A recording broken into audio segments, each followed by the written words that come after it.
හුඟක් රෝගීන් අපෙන් අහන ප්‍රශ්නයක් තමයි කටුපිල කැඳ බොන්න හොඳයිද? එහෙම නැත්නම් හීම්බෝවිටියක් කැඳ බොන්න හොඳයිද?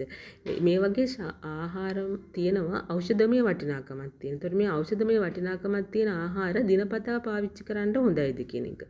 එක ප්‍රශ්නයක්. ඇයි අපි දන්නවා ආහාර වලටත් මාත්‍රාවක් තියෙනවා ඖෂධ වලටත් මාත්‍රාවක් තියෙනවා. මේ මාත්‍රා දෙක එකක් නෙවෙයි. ඒක දෙකක්. අපි සාමාන්‍යයෙන් අහලා තියෙනවානේ ඖෂධවල මාත්‍රාව ඕවර්ඩෝස් වෙනවා කියලා. ඒ මාත්‍රාව අති මාත්‍රාවක් වෙන්න හොඳ නැහැ. අන්න එහෙම තමයි අපි මේ ආහාර නිරන්තරයෙන් නිතර කණ්ඩ ගියොත් නිතර පාවිච්චි කරන්න ගියොත් මේ ඕවර්ඩෝස් වීමක් වෙනවා. එතකොට ඒ ආහාර වලින් තියෙන ගුණයත් නැති වෙලා ගිහිල්ලා එතනින් අපිට වෙන්නේ හානියක්.